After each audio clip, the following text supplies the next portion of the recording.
मुझे पार्टी ने जिस चीज़ के लिए भेजा है मैं उस पर बात करूँगी। यहाँ की पुलिस है, यहाँ की प्रशासन है जो अपना काम कर रही है, निश्चित तौर पे छानबीन हुए होंगे हर चीज़ के लिए।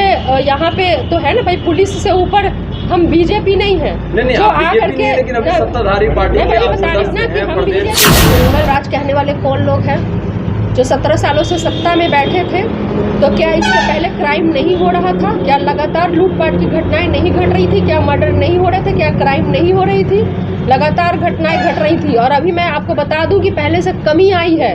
और अगर हमारे और आपके कहने की बात नहीं है, ये तो अगर जो एक रिपोर्ट है, जैसे आप एनसीआरबी की रिपोर्ट की बात कर ले, उसको पब्लिश होने दीजिए, वो बताएगी आपको सर्वे करके कि क्या स्थिति रही है। पार्टियाँ जो संविधान को मानने से इनकार करती है, जो उसको दबा करके संविधान को कुचल करके अपनी चलाना चाहते हैं, क्या कम से कम ये नैतिक जिम्मेवारी ज़रूर बनती है कि लोगों को बताएं कि ऐसी पार्टियों से सावधान रहने की आवश्यकता है। कि भाजपा जैसी जो पार्टी है वो संविधान को नहीं मानती, जो कि देश के लिए एक बहुत बड़ा खतरा है। तो ये हमारी नैतिक जिम्मेवारी बनती है, जिसकी जिम्मेवारी हमारी पार्टी ने उठाया है कि वो जा करके सभी अनुमंडलों में एक ऐसा कार्य। अंतर्राष्ट्रीय शहर रक्सौल की पावन धरती और राजद से महिला अध्यक्ष, प्रदेश की महिला अध्यक्ष बनाए जाने पर आपको बहुत बहुत धन्यवाद एवं शुभकामनाएं।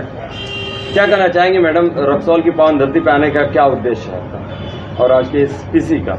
जी, अभी राष्ट्रीय जनता दल की तरफ से ये निर्णय लिया गया कि 26 तारीख से 2 तारीख तक अभी जो चल रहा है वक्त, उसमें जितने भी बिहार में अनुमंडल हैं उन सभी अनुमंडल में एक कार्यक्रम के माध्यम से लोगों तक अंबेडकर की जो विचारधारा है वो विचारधारा उन तक पहुंचाना, उनके बारे में परिचर्चा करना। तो यही मेन उद्देश्य है, क्योंकि आज का जो वक्त है उसमें कहीं ना कहीं से जो उनके द्वारा लिखित संविधान है उस संविधान का हनन हो रहा है। ऐसी कई जो पार्टियां हैं, जैसे आप कह सकते हैं कि भाजपा जैसी जो पार्टी है वो संविधान को नहीं मानती, जो कि देश के लिए एक बहुत बड़ा खतरा है। तो ये हमारी नैतिक जिम्मेवारी बनती है, जिसकी जिम्मेवारी हमारी पार्टी ने उठाया है कि वो जा करके सभी अनुमंडलों में एक ऐसा कार्यक्रम करे जो कि हमारे लोग हों और वो अम्बेडकर जी की विचारधाराओं को बाकी अन्य लोगों तक पहुंचाने का वो काम करें। मैडम, तो चुनाव आया है इसलिए ये अम्बेडकर की इतना हो रहा है कि हर बार ऐसा ही होगा, क्योंकि चुनाव नज़दीक है 24-25। क्या ये पॉलिटिकल एजेंडा है? नहीं, पॉलिटिकल एजेंडा की बात नहीं है। किसी एक चीज़ से बांध के अम्बेडकर जी को नहीं रखा जा सकता। जी जी बिल्कुल। वो तमाम चीज़ों से काफ़ी ऊपर की चीज़ है। वो क्या थे, उनका जीवन, उनका दर्शन, वो आज के युवाओं को भी जानना चाहिए, पढ़ना चाहिए उनके बारे में कि जो ताकत हमें संविधान ने दी, जो अधिकार हमें संविधान ने दिए, अगर वो नहीं होता तो शायद आपको हमको वोट डालने का अधिकार नहीं होता, कानून जैसी कोई चीज़ नहीं होती।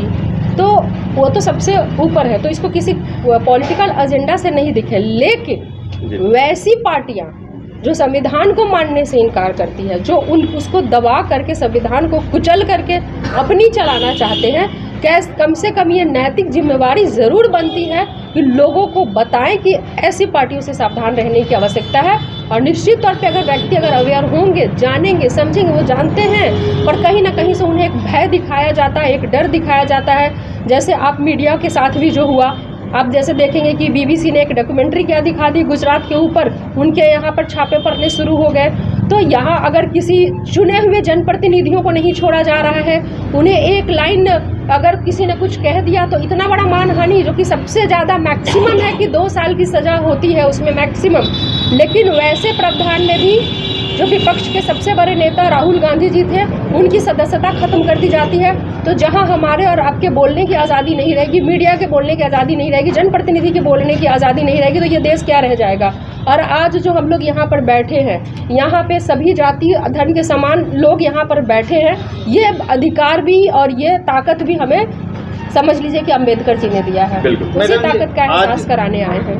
मैडम जी, आज जंगल राज पार्ट 2 कहा जा रहा है बीजेपी के द्वारा या अन्य लोगों के द्वारा, और रात दिन डकैती हो रहा है। इस अनुमंडल के अगल बगल देखा जाए तो बहुत ऐसे गांव है कि प्रतिदिन डकैती हो रहा है। इसको लेकर क्या कहना चाहेंगे? 1 मिनट बात सुन लीजिए। जंगल राज कहने वाले कौन लोग हैं जो 17 सालों से सत्ता में बैठे थे, तो क्या इससे पहले क्राइम नहीं हो रहा था? क्या लगातार लूटपाट की घटनाएं नहीं घट रही थी? क्या मर्डर नहीं हो रहे थे? क्या क्राइम नहीं हो रही थी? लगातार घटनाएं घट रही थी। और अभी मैं आपको बता दूं कि पहले से कमी आई है। और अगर हमारे और आपके कहने की बात नहीं है, ये तो अगर जो एक रिपोर्ट है, जैसे आप एनसीआरबी की रिपोर्ट की बात कर ले, उसको पब्लिश होने दीजिए, वो बताएगी आपको सर्वे करके कि क्या स्थिति रही है। फिर सवाल ये भी बनता है मैडम कि क्या पूर्व की सरकारों में अगर भ्रष्टाचार चरम सीमा पर थी, तो क्या आपकी भी सरकार में भ्रष्टाचार चरम सीमा पे रहेगी या ना तो उससे पहले की तरह कमी क्राइम आएगी? उस बढ़ेगा और ना कोई ऐसा भ्रष्टाचार बढ़ेगा। जी। ये जो सरकार है, जहाँ पे कि नीतीश कुमार जी एक घुटन महसूस कर रहे थे, छटपटा रहे थे, उन्हें लग रहा था कि वो एक ऐसे गठबंधन में है जहाँ पे बिहार खतरे में है। फिर उन्होंने उससे दूर रहने का निर्णय लिया और आज एक सही गठबंधन में आए हैं। उससे निश्चित तौर पे आज की जो सरकार है, और जिसमें कि भाई सभी जानते हैं, जो नीतीश कुमार जी का जो डेवलपमेंट का मॉडल रहा, आज आप देखेंगे कि कोई भी जिला हो, आज पटना पहुँचने में 4 घंटे से ज़्यादा का वक्त नहीं लगता है। तो उनके उस डेवलपमेंट से आप भी इनकार नहीं कर सकते हैं। उनके साथ एक ताकत और जुड़ी, माननीय उप मुख्यमंत्री के रूप में तेजस्वी प्रसाद यादव जी का। उनका सपना है, या जो वो बिहार को देखना चाहते हैं, देना चाहते हैं, वो युवाओं को लेकर के है, बिहार के भविष्य को लेकर के है। निश्चित तौर पे आप देखेंगे कि एक बेहतर बिहार लोगों को नज़र आ भी रहा है और होगा भी। अच्छा मैडम, आपका रक्सौल में कौन कौन सा प्रोग्राम है और कब कब है? नहीं, रक्सौल में हमारा कल का है, और कल का ही प्रोग्राम है, जिसमें कि अम्बेडकर परिचर्चा ही हम लोगों का मूल उद्देश्य है। मैडम, फिर तो इतनी बड़ी तादाद में रक्सौल में डकैती हुई है, उसके बारे में आपका प्रोग्राम नहीं है, क्यों? मुझे पार्टी ने जिस चीज़ के लिए भेजा है, जी। मैं उस पर बात करूंगी। यहाँ की पुलिस है, यहाँ की प्रशासन है जो अपना काम कर रही है। निश्चित तौर पे छानबीन हुए होंगे हर चीज़ के लिए। यहाँ पे तो है ना भाई, पुलिस से ऊपर हम बीजेपी नहीं है नहीं, जो आप आकर BJP नहीं है, लेकिन अभी सत्ताधारी पार्टी मैं के वही आप बता रही हूँ ना सदस्य कि हैं, हम प्रदेश बीजेपी की नहीं है, अध्यक्ष जो हैं कि मैडम। हमें जिस काम के लिए भेजा गया है वो हम कर रहे हैं। बाकी जो यहाँ पर चीज़ें हैं, जो क्राइम है, ये है, उसके लिए शासन और प्रशासन वो सारे लोग हैं।